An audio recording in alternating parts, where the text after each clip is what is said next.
श्री कृष्ण गोविंद हरे मुरारी, हे नाथ नारायण वासुदेवा।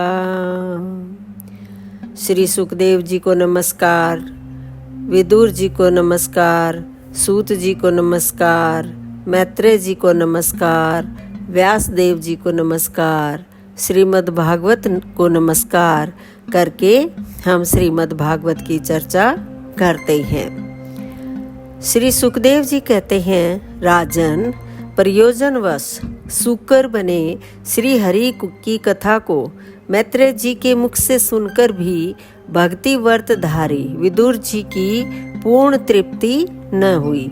अतः उन्होंने हाथ जोड़कर फिर पूछा।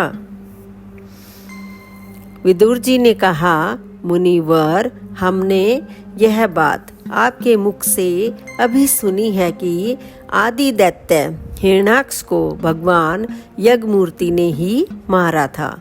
ब्रह्मन जिस समय भगवान लीला से ही अपनी दाढ़ों पर रखकर पृथ्वी को जल में से निकाल रहे थे, उस समय उनसे दैत्यराज हिरण्याक्ष की मुठभेड़ किस कारण हुई? श्री मैत्रेय जी ने कहा, विदुर जी, तुम्हारा प्रश्न बड़ा ही सुंदर है, क्योंकि तुम श्री हरि की अवतार कथा के विषय में ही पूछ रहे हो, जो मनुष्यों के मृत्युपाश का छेदन करने वाली है। देखो, उतानपाद का पुत्र ध्रुव बालकपन में श्री नारद जी की सुनाई हुई हरि कथा के प्रभाव से ही मृत्यु के सिर पर पैर रखकर भगवान के परम पद पर आरूढ़ हो गया था। पूर्व काल में एक बार इसी वराह भगवान और हिरण्याक्ष के युद्ध के विषय में देवताओं के प्रश्न करने पर देव श्री ब्रह्मा जी ने उन्हें यह इतिहास सुनाया था और उसी की परंपरा से मैंने सुना है। विदुर जी, एक बार दक्ष की पुत्री दीति ने पुत्र प्राप्ति की इच्छा से कामातुर होकर सायंकाल के समय ही अपने पति मरीचि नंदन कश्यप जी से प्रार्थना की। उस समय कश्यप जी खीर की आहुतियों द्वारा अग्निजीव भगवान यज्ञपति की आराधना कर सूर्यास्त का समय जान अग्निशाला में ध्यानस्थ होकर बैठे थे। दीति ने कहा, विद्वान, मत वाला हाथी जैसे केले के वृक्ष को मसल डालता है, उसी प्रकार यह प्रसिद्ध धनुर्धर कामदेव मुझ अबला पर जोर जताकर आपके लिए मुझे बेचैन कर रहा है। अपनी पुत्रवती सोतों की सुख समृद्धि को देखकर मैं ईर्ष्या की आग से जली जाती हूँ। अतः आप मुझ पर कृपा कीजिए, आपका कल्याण हो। जिनके गर्भ से आप जैसा पति पुत्र रूप से उत्पन्न होता है, वे ही स्त्रियां अपने पतियों से सम्मानित समझी जाती हैं। उनका सुयश संसार में सर्वत्र फैल जाता है। हमारे पिता प्रजापति दक्ष का अपनी पुत्रियों पर बड़ा स्नेह था। एक बार उन्होंने हम सबको अलग अलग बुलाकर पूछा कि तुम किसे अपना पति बनाना चाहती हो? वे अपनी संतान की सब प्रकार की चिंता रखते थे। अतः हमारा भाव जानकर उन्होंने उनमें से हम 13 पुत्रियों को, जो आपके गुण स्वभाव के अनुरूप थीं, आपके साथ ब्याह दिया। अतः मंगल मूर्ते कमल नयन, आप मेरी इच्छा पूर्ण कीजिए, क्योंकि हे महतम, आप जैसे महापुरुषों के पास दीन जनों का आना निष्फल नहीं होता। विदुर जी, दीति कामदेव के वेग से अत्यंत बेचैन और बेबस हो रही थी। उसने इसी प्रकार बहुत सी बातें बनाते हुए दीन होकर कश्यप जी से प्रार्थना की। तब उन्होंने उसे सुमधुर वाणी से समझाते हुए कहा, भीरू, तुम्हारी इच्छा के अनुसार मैं अभी अभी तुम्हारा प्रिय अवश्य करूँगा, जिसके द्वारा अर्थ धर्म और काम तीनों की सिद्धि होती है। अपनी ऐसी पत्नी की कामना कौन पूर्ण नहीं करेगा। जिस प्रकार जहाज पर चढ़कर मनुष्य महासागर को पार कर लेता है, उसी प्रकार गृहस्थ आश्रमी दूसरे आश्रमों को आश्रय देता हुआ अपने आश्रम द्वारा स्वयं भी दुख समुद्र के पार हो जाता है। मानिनी स्त्री को तो त्रिविध पुरुषार्थ की कामना वाले पुरुष का आधा अंग कहा गया है।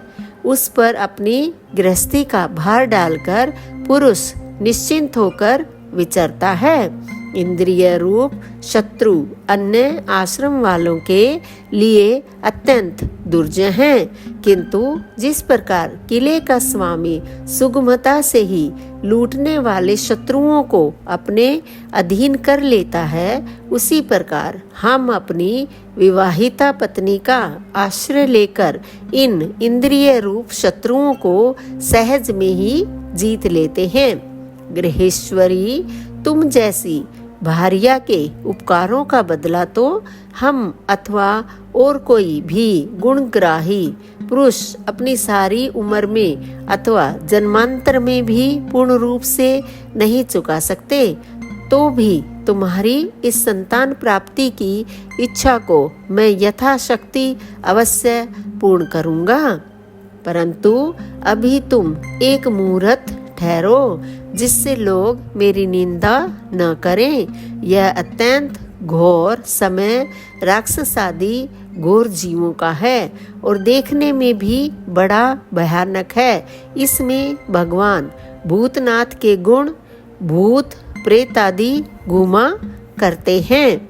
साध्वी, इस संध्या काल में भूत भावन भूतपति भगवान शंकर अपने गण भूत प्रेतादि को साथ लिए बैल पर चढ़कर विचरा करते हैं, जिनका जटाजूट शमशान भूमि से उठे हुए बवंडर की धूलि से धूसरित होकर दे दीप्यमान हो रहा है, तथा जिनके सुवर्ण कांति में और शरीर में भस्म लगी हुई है, वे तुम्हारे देवर महादेव जी अपने सूर्य चंद्रमा और अग्नि रूप 3 नेत्रों से सभी को देखते रहते हैं। संसार में उनका कोई अपना या पराया नहीं है, न कोई अधिक आदरणीय और न निंदनीय ही है। हम लोग तो अनेक प्रकार के व्रतों का पालन करके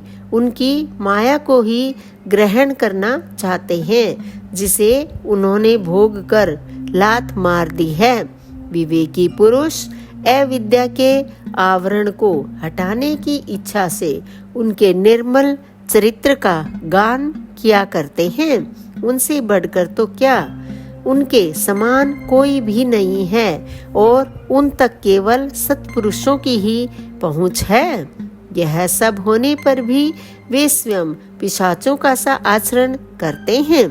यह नर शरीर कुत्तों का भोजन है, जो अविवेकी पुरुष आत्मा मानकर वस्त्र आभूषण माला और चंदन आदि से इसी को सजाते संवारते रहते हैं। वे अभागे ही आत्मा राम भगवान शंकर के आचरण पर हंसते हैं। हम लोग तो क्या, ब्रह्मादि लोकपाल भी उन्हीं की बांधी हुई धर्म मर्यादा का पालन करते हैं। वे ही इस विश्व के अधिष्ठान हैं तथा यह माया भी उन्हीं की आज्ञा का अनुसरण करने वाली है। ऐसे होकर भी वे प्रेतों का सा आचरण करते हैं। अहो, उन जगत व्यापक प्रभु की यह अद्भुत लीला कुछ समझ में नहीं आती। मैत्रेय जी कहते हैं, पति के इस प्रकार समझाने पर भी कामातुरा दीति ने वेश्या के समान निर्लज होकर ब्रह्म ऋषि कश्यप जी का वस्त्र पकड़ लिया। तब कश्यप जी ने उस निंदित कर्म में अपनी भार्या का बहुत आग्रह देख देव को नमस्कार किया और एकांत में उसके साथ समागम किया। फिर जल में स्नान कर प्राण और वाणी का संयम करके विशुद्ध ज्योतिर्मय सनातन ब्रह्म का ध्यान करते हुए उसी का जप करने लगे। विदुर जी, दीति को भी उस निंदित कर्म के कारण बड़ी लज्जा आई और वह ब्रह्म ऋषि के पास जा सिर नीचा करके इस प्रकार कहने लगी। दीति बोली, ब्राह्मण, भगवान रुद्र भूतों के स्वामी हैं। मैंने उनका अपराध किया है, किंतु वे भूत श्रेष्ठ मेरे इस गर्भ को नष्ट न करें। मैं भक्त वाच कल्पतरु उग्र एवं रुद्र रूप महादेव को नमस्कार करती हूँ। वे सत्पुरुषों के लिए कल्याणकारी एवं दंड देने के भाव से रहित हैं, किंतु दुष्टों के लिए क्रोध मूर्ति दंड पाणी हैं।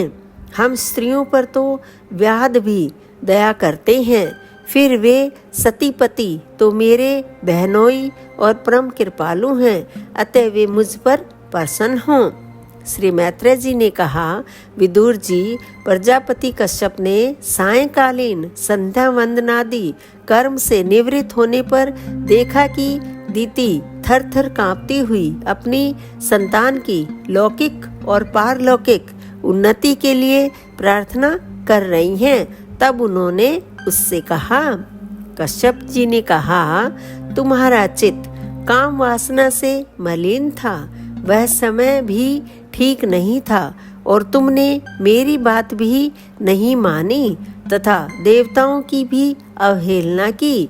ऐ मंगलमयी चंडी, तुम्हारी कोख से दो बड़े ही अमंगलमय और अधम पुत्र उत्पन्न होंगे। वे बार बार संपूर्ण लोक और लोकपालों को अपने अत्याचारों से रुलाएंगे। जब उनके हाथ से बहुत से निरपराध और दीन प्राणी मारे जाने लगेंगे, स्त्रियों पर अत्याचार होने लगेंगे और महात्माओं को शुद्ध किया जाने लगेगा, उस समय संपूर्ण लोकों की रक्षा करने वाले श्री जगदीश्वर कुपित होकर अवतार लेंगे और इंद्र जैसे पर्वतों का दमन करता है, उसी प्रकार उनका वध करेंगे।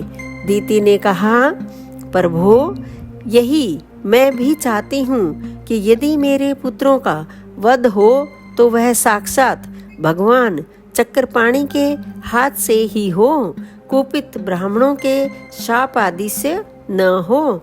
जो जीव ब्राह्मणों के शाप से दग्ध अथवा प्राणियों को भय देने वाला होता है, वह किसी भी योनि में जाए, उस पर नार की जीव भी दया नहीं करते। कश्यप जी ने कहा, देवी, तुमने अपने किए पर शोक और पश्चाताप प्रकट किया है। तुम्हें शीघ्र ही उचित अनुचित का विचार भी हो गया तथा भगवान विष्णु शिव और मेरे प्रति भी तुम्हारा बहुत आदर जान पड़ता है। इसलिए तुम्हारे एक पुत्र के 4 पुत्रों में से एक ऐसा होगा जिसका सत्पुरुष भी मान करेंगे और जिसके पवित्र यश को भक्तजन भगवान के गुणों के साथ गाएंगे। जिस प्रकार खोटे सोने को बार बार तपाकर शुद्ध किया जाता है, उसी प्रकार साधुजन उसके स्वभाव का अनुकरण करने के लिए निवर्ता आदि उपायों से अपने अंतःकरण को शुद्ध करेंगे। जिनकी कृपा से उन्हीं का स्वरूप भूत यह जगत आनंदित होता है, वे स्वयं प्रकाश भगवान भी उसी अनन्य भक्ति से संतुष्ट हो जाएंगे। दीति, वह बालक बड़ा ही भगवत भक्त, उदार हृदय, प्रभावशाली और महान पुरुषों का भी पूज्य होगा तथा प्रौढ़ भक्ति भाव से विशुद्ध और भावान्वित हुए अंतःकरण में श्री भगवान को स्थापित करके देहा अभिमान को त्याग देगा। वह विश्व में अनासक्त, शीलवान, गुणों का भंडार तथा दूसरों की समृद्धि में सुख और दुख में दुख मानने वाला होगा। उसका कोई शत्रु न होगा, तथापि चंद्रमा जैसे ग्रीष्म ऋतु के ताप को हर लेता है, वैसे ही वह संसार के शोक को शांत करने वाला होगा। जो इस संसार के बाहर भीतर सब और विराजमान है, अपने भक्तों के इच्छानुसार समय समय पर मंगल विग्रह प्रकट करते हैं और लक्ष्मी रूप लावण्य मूर्ति ललना की भी शोभा बढ़ाने वाले हैं तथा जिनका मुखमंडल झिलमिलाते हुए कुंडलों से सुशोभित है, उन परम पवित्र कमल नयन श्री हरि का तुम्हारे पुत्र को प्रत्यक्ष दर्शन होगा। श्री मैत्रेय जी कहते हैं, विदुर जी, दीति ने जब सुना कि मेरा पुत्र भगवान का भक्त होगा, तब उसे बड़ा आनंद हुआ तथा यह जानकर कि मेरे पुत्र साक्षात श्री हरि के हाथ से मारे जाएंगे, उसे और भी अधिक उत्साह हुआ। दोस्तों, यहाँ पर यह अध्याय समाप्त होता है। आप मेरे वीडियो देखते हैं, लाइक करते हैं और शेयर भी करते हैं, उसके लिए बहुत बहुत धन्यवाद। मैंने काफ़ी समय के बाद यह वीडियो डाला, उसके लिए मैं क्षमा प्रार्थी हूँ।